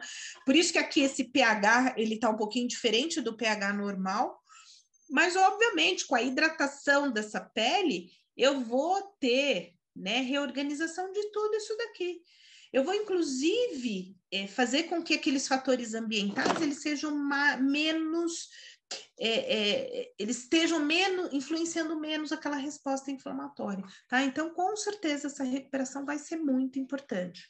Apesar, né? Então, aqui de novo, um slide fornecido pelo professor Michael Day, apesar de muitos autores dizerem que essa barreira cutânea, essa alteração de barreira cutânea, ela é reversível com o tratamento, tá, com tratamento anti-inflamatório, ela não vai ser 100%. A gente pode até ter reversão em algumas áreas do corpo, mas lembra, aquelas áreas, e principalmente aquelas áreas onde se concentram maior, né, onde tem maior lesão né, mais quantidade de lesão, mais gravidade dessas lesões, onde a gente tem mais desbiose, mais desequilíbrio de microbioma, essa barreira cutânea ela não é reversível, né, essa alteração. Então, sim, e principalmente naqueles cães que estão controlados, que você já conseguiu controlar, que você já tirou da crise, aquelas regiões em que foram mais atingidas, essas vocês vão ter, principalmente nessas, a gente vai ter que ter uma preocupação maior com a hidratação, tá? Então, muitas vezes a gente mantém naquelas regiões de hidratação controle de microbioma também. Como eu disse, nossa senhora, agora você vai falar, meu Deus do céu, agora essa louca vai começar a falar um monte de interleucinas. Não, isso daqui é só para mostrar em um esquema, tá? Para mostrar que todas aquelas substâncias, aquelas interleucinas, elas afetam diretamente a barreira cutânea. Então, obviamente, a inflamação está piorando. Obviamente que se eu controlar todo esse processo inflamatório, eu vou melhorar essa barreira cutânea, mas eu não vou melhorar de forma suficiente a ponto dela não participar no desencadeamento de todo o processo. E aí, o que a gente tem, né, para fazer? Como que a gente pode controlar ou manejar essa barreira cutânea nos nossos pacientes? Uma coisa é você falar de manejo de barreira cutânea no paciente humano, tá? No paciente humano, então, eu não sei se alguém aqui tem dermatite atópica, ou tem filho com dermatite atópica, ou conhece alguém com dermatite atópica. A dermatite atópica em humanos, ela afeta mais as crianças, né? Crianças na primeira idade, às vezes bebês, e aí o médico, né, quando ele vai manejar a dermatite atópica, ele fala, olha, é importante o seu filho ele tem que tomar banho, óbvio. Antigamente existia um mito, né, uma recomendação que hoje já caiu terra abaixo, dizendo que antigamente você tinha que dar banho rápido, banho frio, não. Hoje eles recomendam banho porque você tem que entrar água naquela pele, mas obviamente esse banho não pode ser muito quente, porque o banho quente ele libera mais aquelas proteases que vão, né? Então banho morno é a mesma coisa para os nossos pacientes, banho morno. Tá? No paciente humano, eles saem do banho e ainda eles falam para secar pouco, deixar ele meio úmido e depois passar hidratante. E fazer a repetição desse hidratante várias vezes ao dia. Né? O shampoo, ele também tem que ser um shampoo especial, tem que ser um shampoo ou um sabonete, aí no caso, com menos, entre aspas, detergente, com menos substâncias que fazem irritação da pele. É a mesma coisa para o nosso paciente, só que a gente consegue fazer aplicação de creme no nosso paciente com a mesma frequência que muitas vezes é colocado para o paciente humano? Não. Tá? Então, a gente não vai às vezes usar creme, primeiro porque ele tem um manto piloso, né? Ele lambe esse creme, então não vai ser eficaz. Então, a gente tem que muitas vezes concentrar essa hidratação da pele na forma de banhos. Então, sim, o meu paciente com dermatite atópica vai precisar tomar mais banhos, sim, pelo menos 1 a 2 vezes por semana. Tá? Todos os shampoos eles agem por contato, então esse banho o shampoo ele tem que agir pelo menos aí 5 a 10 minutos para conseguir a forma ativa dele conseguir penetrar melhor nessa epiderme, porque ela tem que ficar ali na epiderme, inclusive para estimular produção ou para repor aquele material lipídico ou estimular a produção, por exemplo, da filagrina, que vai fazer a barreira cutânea, né? Então, por isso desse contato, e a gente vai ter que usar produtos ou combinação desses produtos para repor essa barreira cutânea.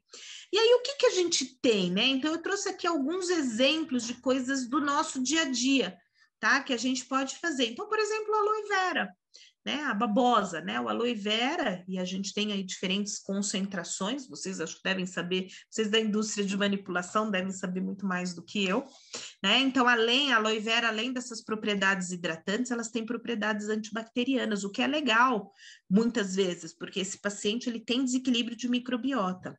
Olha, ceramidas, tá? Então, ceramidas ou as pseudoceramidas, tá? Que são moléculas encontradas em altas concentrações naquele extrato córneo. Eu disse que aquele material lipídico, ele é formado basicamente por ceramidas, ácidos graxos e colesterol, tá? A gente tem um produto, esse é o Hidroviton, tá? É o NM, o fator de hidratação natural, que é um complexo aqui de moléculas, né, que vão atrair a água para a pele, que vão restaurar aquela barreira cutânea. Esse NMF, né, o hidroviton, ele mimetiza aqueles fatores de hidratação normal da pele. Então, essas são sugestões, né, de utilização de shampoos, né, de componentes aí para shampoos, e muitas vezes para spray. Uma das coisas que às vezes a gente faz muito, justamente porque eu não consigo fazer banho toda semana ou todos os dias nesse paciente, ou às vezes até com uma frequência maior, a gente pode fazer a manipulação na forma de spray e a reposição, né, a manutenção dessa barreira cutânea também na forma de spray, tá? A gente pode, né, tem alguns peptídeos antimicrobianos, tá, que também podem ser utilizados para controlar, como ação calmante para controle daquela microbiota, muitas vezes que pode estar desregulada. Então, também aqui a gente tem, né, relatos de utilização do palmitato, acetonina, mea, que tem, além de tudo, além de estimular a produção daqueles antibióticos naturais, eles têm efeitos calmantes. Então, às vezes a gente utiliza, tá? Que mais aqui? Tá? A ectoína, então, eu estou dando alguns exemplos, né? Essa ectoína, ela está presente em alguns produtos, tem um produto comercial, na verdade, alemão, mas que você pode também, às vezes, através da manipulação, a gente pode fazer. Ele é um osmoprotetor, que ele faz? Ele segura a água na pele, tá? Ele segura a água lá dentro da pele. Tá? Hoje está sendo muito falado a utilização de, não só de probióticos, mas de componentes aí que podem auxiliar. Então, por exemplo, a Physalia angulata, que tem a ação calmante, muitas vezes ela está contida em alguns shampoos aí que a gente pode manipular. Os emolientes mais, tá? Então, esses emolientes, muitas vezes, eles são livres de saponinas, flavonoides, né? São ricos em flavonoides, em riboflavinas, né? Que podem auxiliar tanto na hidratação quanto na manutenção dessa desbiose cutânea. E, além disso, né? Hoje, né, eu acho que daqui a pouco, daqui para frente, vai ser uma tendência muito grande, é a utilização de probióticos para tratamento tópico. Tá? O porquê do probiótico? O probiótico, na verdade, são, né, micro-organismos do bem, eu ia falar bactéria, não necessariamente são bactérias, mas micro-organismos do bem, que estimulam a resposta reguladora, tá? E que competem com aquele estáfilo, que muitas vezes na dermatite atópica ele vai estar aumentado, e que diminui a formação, né, daquelas interleucinas, daquelas toxinas, na verdade, que vão piorar o processo inflamatório, tá? A niacinamida, ela é interessante porque ela pode estimular a produção da filagrina, tá? Existem trabalhos que mostram o estímulo dessa filagrina. Agora, ele deu uma travadinha. Tá? Eu acho que uma das coisas que me encantou, inclusive na Coopervet, é a nanotecnologia, né? Então, eles têm muitos produtos com nanotecnologia, por exemplo, e que é muito interessante. Por que é muito interessante aqui a nanotecnologia? Então, eu dei alguns exemplos de algumas coisas, e foram alguns exemplos, a gente tem muito mais produtos que a gente pode utilizar aí na cosmética, né, nessa recuperação da barreira cutânea, mas muitas vezes porque esses produtos eles têm que penetrar ali na epiderme e muitas vezes até chegando, né, não só naquela camada córnea, mas entrando um pouquinho até naquela camada basal, porque ali também existem alterações na barreira, na dermatite atópica. E quando você tem essa tecnologia em nano, né, essa penetração é melhor, é facilitada, e muitas vezes a gente precisa de menos produto ativo para ter o objeto, né, o produto final, quer dizer, o objetivo final que seja cumprido. A calêndula, ela é muito legal, tá? A calêndula é utilizada há muitos anos na medicina, né, para tratamento de doença dermatológica, tá? Ela tem um poder de cicatrização bem bacana, de regeneração da pele, tá? Então, assim, ela tem um efeito calmante muito legal, tá?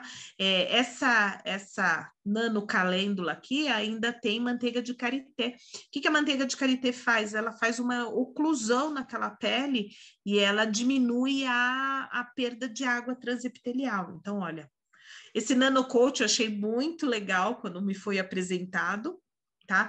Ele tem óleo de coco, né? Óleo de amêndoas, lanolina e óleo essencial de melaleuca, tá? Também em nanotecnologia. O que vai fazer tudo isso daqui? Recuperação de barreira cutânea. Então, aquela recuperação.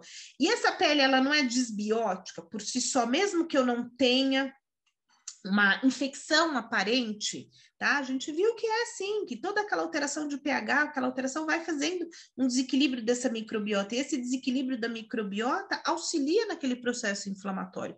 A melaleuca, ela pode ter ação, né, antisséptica para esses micro-organismos patogênicos, então às vezes também é bastante interessante. E aí, assim, a gente vai ter que avaliar, a gente tem que conhecer o produto e vai ter que avaliar o nosso paciente para que a gente consiga escolher melhor. A fitoesfingosina, gente, é sensacional. A fitoesfingosina, ela é um precursor, né, das ceramidas, ela faz parte da formação de todo aquele material lipídico extremamente importante na dermatite atópica, tá? Hoje se fala muito das propriedades da fitoesfingosina. Ela tem um pouco de ação bactericida, de controle, porque na verdade ela vai fazer controle daquela população de micro-organismos, porque ela diminui a formação das proteases, né, que estão separando ali a célula. Outra coisa que a fitoesfingosina faz, ela estimula a formação de filagrina. Tá? Então, tanto que ela é também considerada um estimulante, uma profilagrina, né? Ela auxilia. A gente viu quão importante é a filagrina, inclusive para manutenção de pH, de microbiota. Então, a esfingosina hoje, e ainda mais na forma de nano, né? Ela é super indicada, tá? Tanto para a realização de banhos, quanto muitas vezes para a realização de sprays.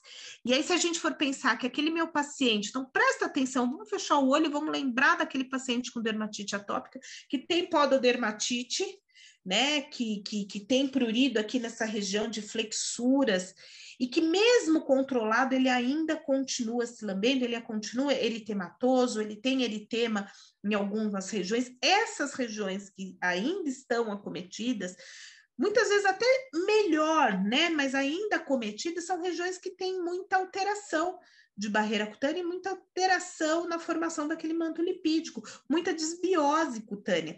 Essas regiões, às vezes, merecem muito mais do que o banho, tá? Você não vai fazer banho todos os dias.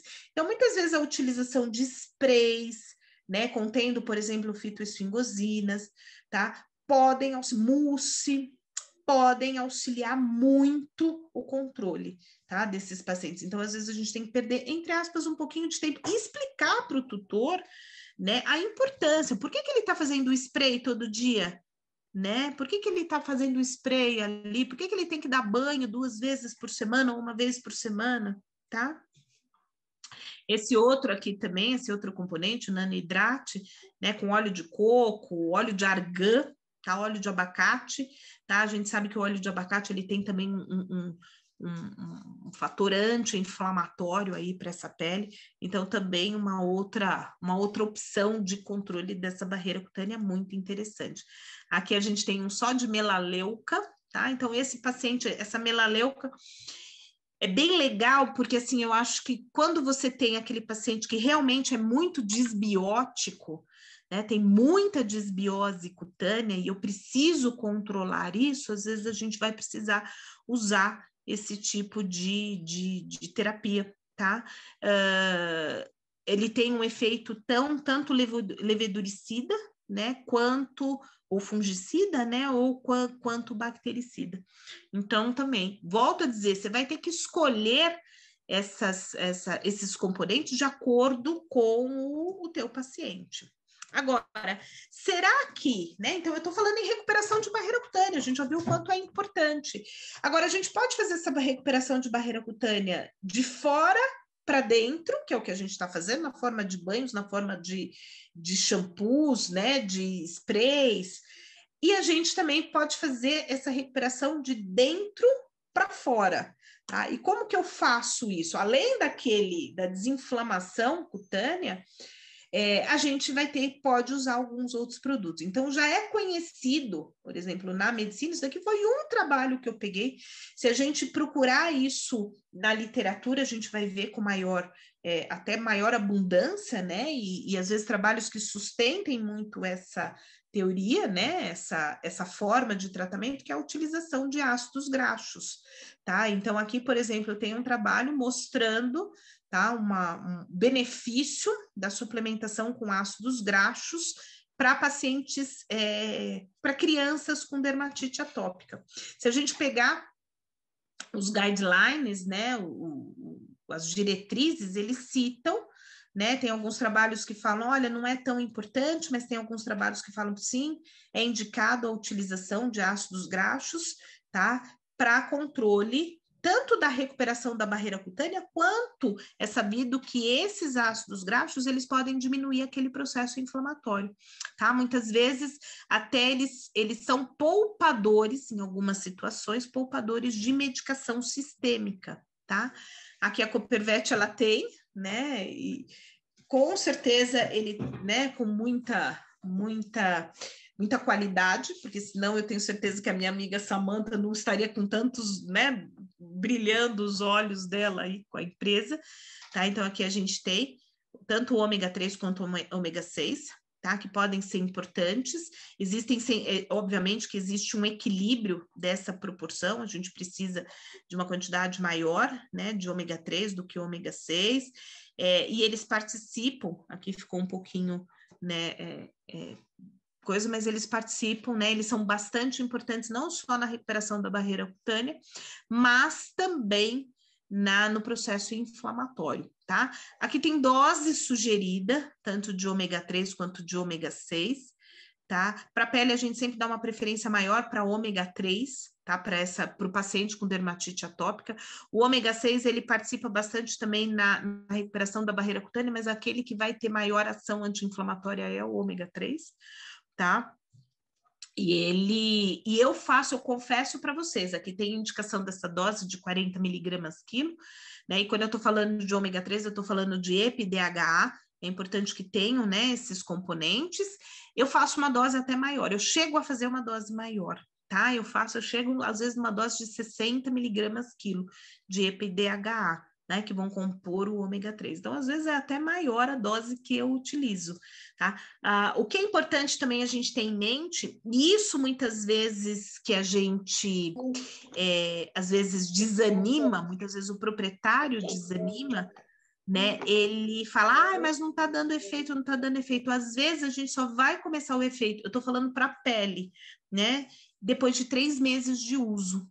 Tá? Então, às vezes a gente tem que esperar, às vezes eu falo para o cliente, olha, espera, não é agora que você vai ver, né? Então, muitas vezes a gente vê esse efeito, e o que a gente percebe, às vezes, antes, é a mudança do pelame, tá? Então, às vezes o pelame mais brilhante, mais vistoso, tá? Às vezes isso precede, inclusive, o benefício anti-inflamatório dos ômegas.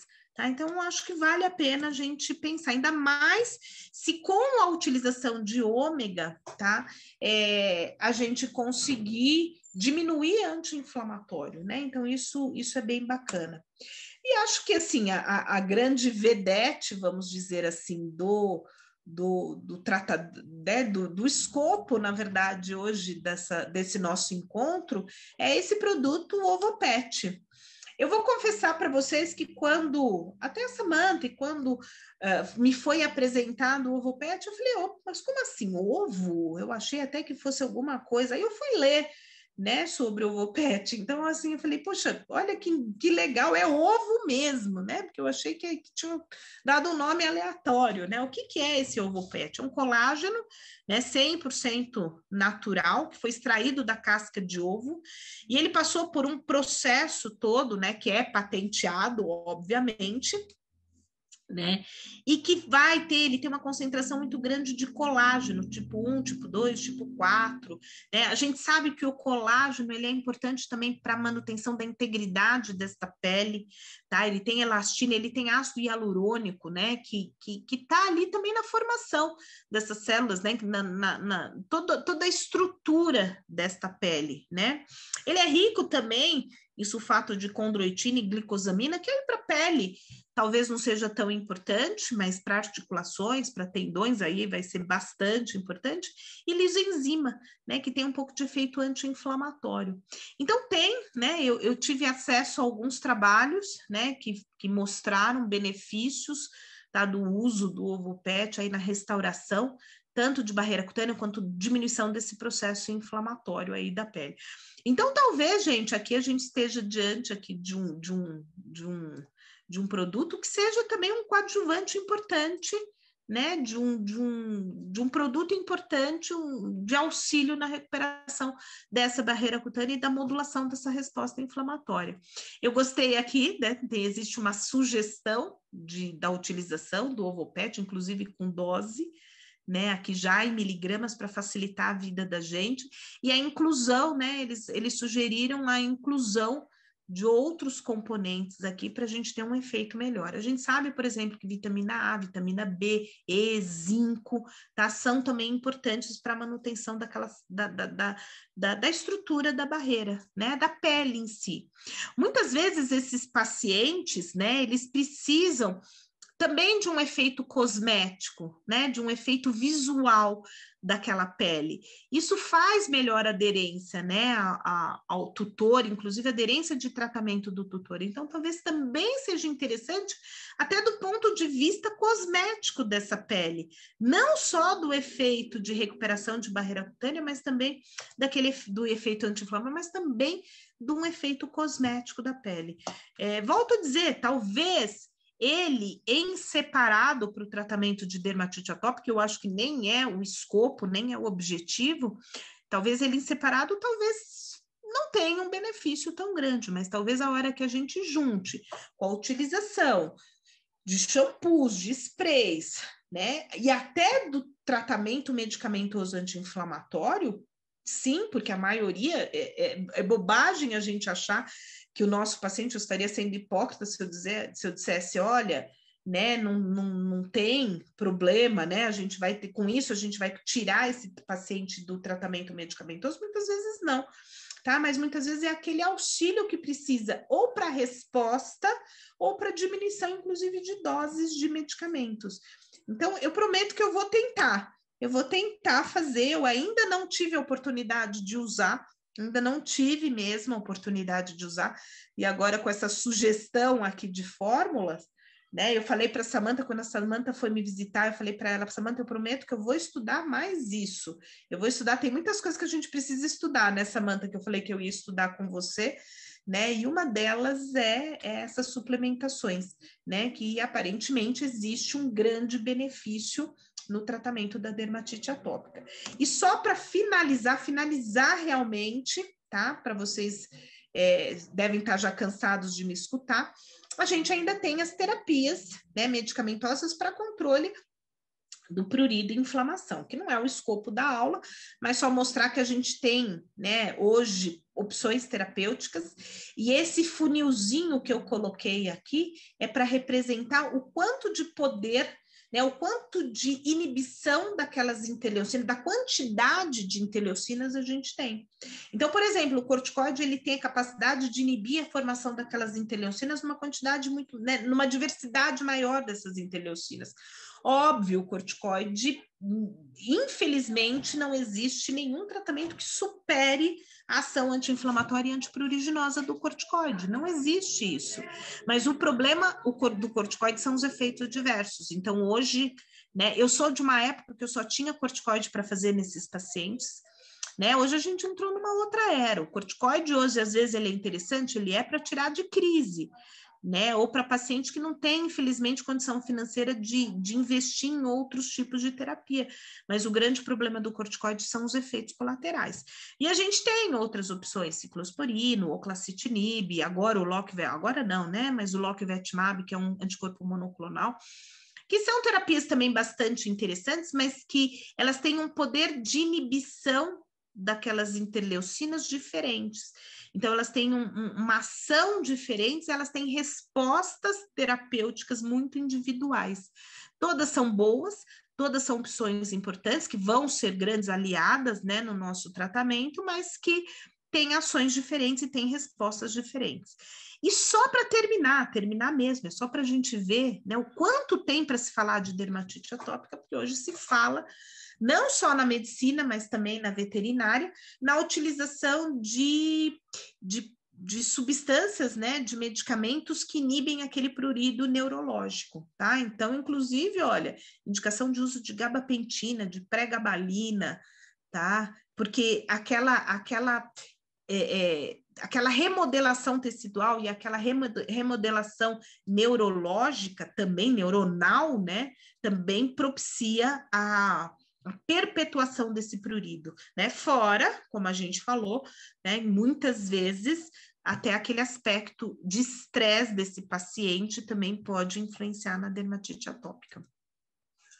Então, resumindo mesmo, esse é o manejo que a gente tem que fazer. E faltou um negócio aqui muito importante, que é a educação, tá? Eu acho que tem um pilarzinho aqui, que é a educação do tutor e o entendimento do tutor, que é muito importante. Mas é só para lembrar que para a gente conseguir controlar a inflamação, os sintomas, né, as complicações, que muitas vezes a gente vai usar tudo isso, eu acho que faltou aqui, né, a utilização desses suplementos que podem ser bastante interessantes, tá? Para justamente a gente regular tanto essa disfunção de barreira cutânea quanto a disfunção imunológica, tá? Então, acho que faltam ainda coisas que a gente pode fazer para o nosso paciente para ajudar ele naquela resposta e no controle dessa doença.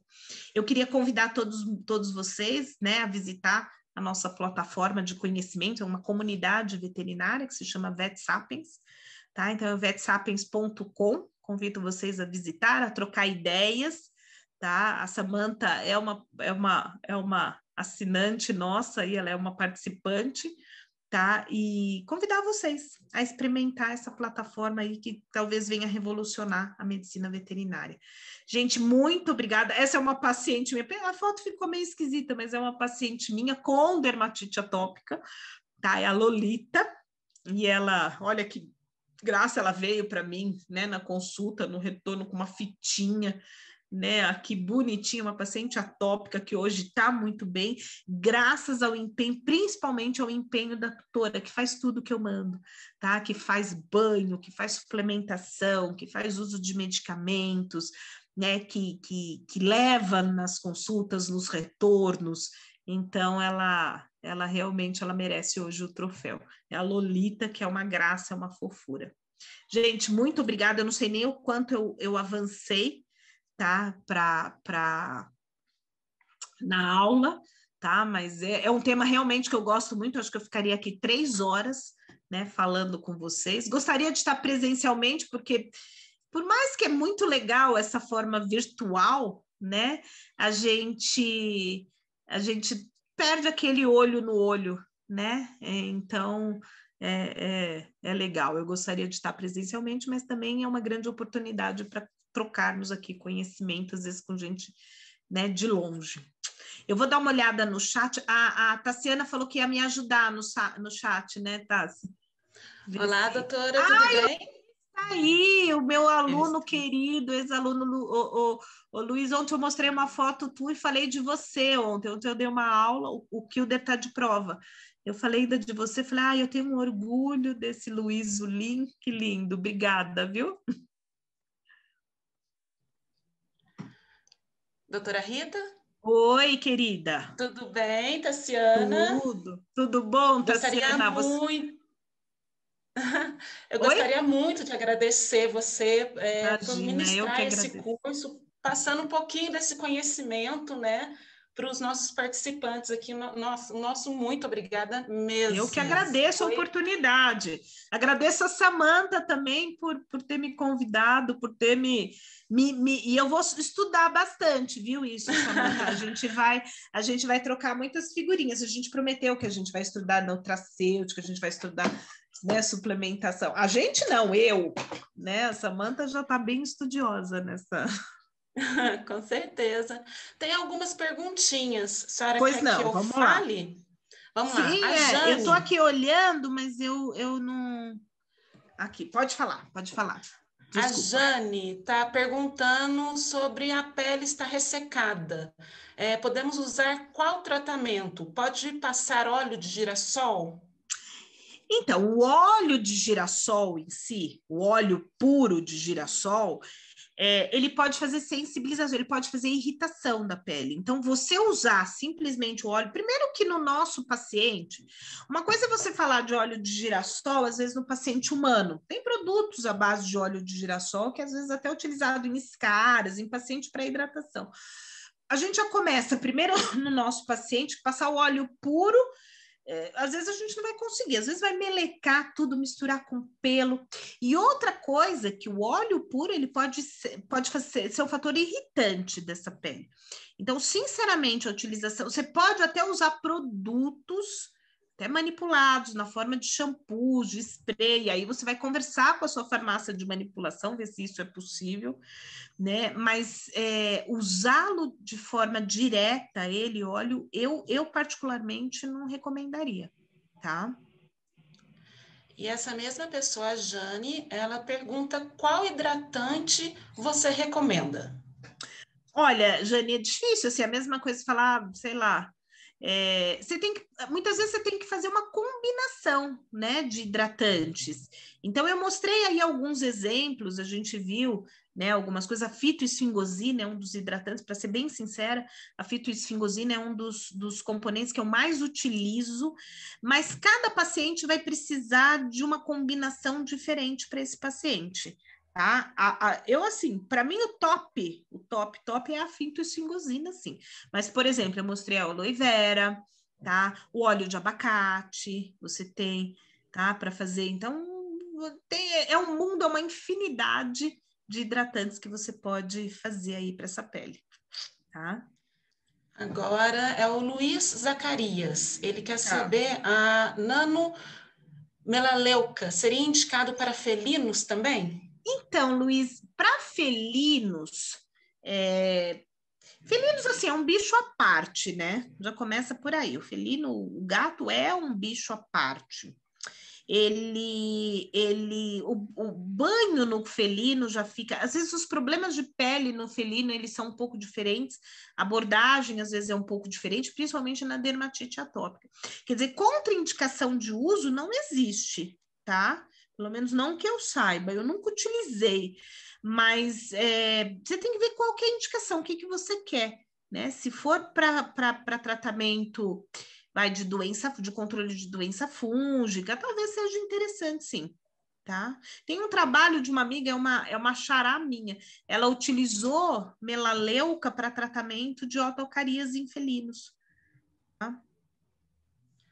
Acho que é isso, doutora. Tem a Renata que fez um comentário que ela usa o spray de Nano Hydrate a 10% na cachorrinha dela e é um excelente produto. Ela é médica, e é mesmo. Ela é veterinária da farmácia de manipulação Minas Brasil. Tá, olha que legal. Legal. Não, mas é mesmo. E principalmente a gente concentrar a aplicação desses sprays em áreas mais lesadas, viu? Mesmo quando o cachorro tá bom. E uma coisa importante, né? Eu ressaltei isso um pouco, mas assim, uma coisa importante é que assim, é a manutenção da terapia. Muitas vezes o tutor ele fala, nossa, tipo a Lolita, que é a minha paciente, olha como ela tá bem. Eu acho que eu ampliei muito a foto, mas ela tá super bem, peluda, linda. Ele olha, ele fala, nossa, a cachorra tá ótima, eu vou parar de fazer banho, eu vou parar de fazer aplicação do spray. É a hora que ela, né? Porque ela tá bem, ela tá ótima, mas ela não tem uma pele normal. ela não está totalmente desinflamada. Então, esse é o maior erro. Então, para manutenção e a manutenção daquelas áreas mais lesadas, eu acho que o spray vai super bem, muito bem ressaltado, tá? Então, lembrar também muito bem disso, tá? A Jane tem mais uma pergunta. Óleo de abacate é utilizado em spray? Aloe vera também é spray? Você pode fazer tanto na forma de spray quanto na forma de shampoos, tá? Aí a farmácia, eu nunca fiz, agora pensando, eu nunca fiz o óleo de abacate na forma de spray. Uma recomendação que eu falo.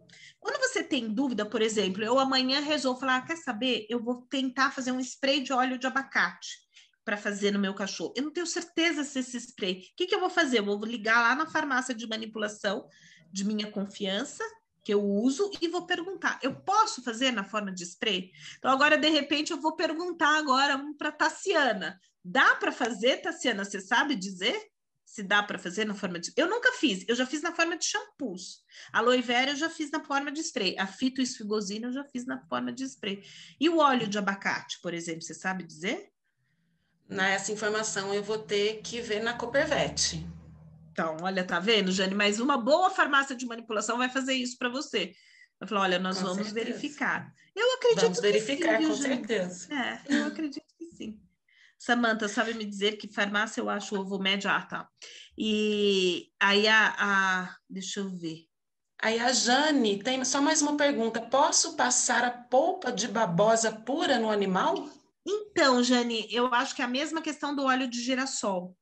Poder, você pode, mas primeiro, será que você vai ter uma eficácia, uma penetração dessa polpa realmente no extrato córneo, onde você quer que ela esteja? Será que você não vai fazer sensibilização nesse paciente? Será que vai ser eficaz, quer dizer, vai ser, não eficaz, mas vai ser viável você passar, lambecar o cachorro inteiro?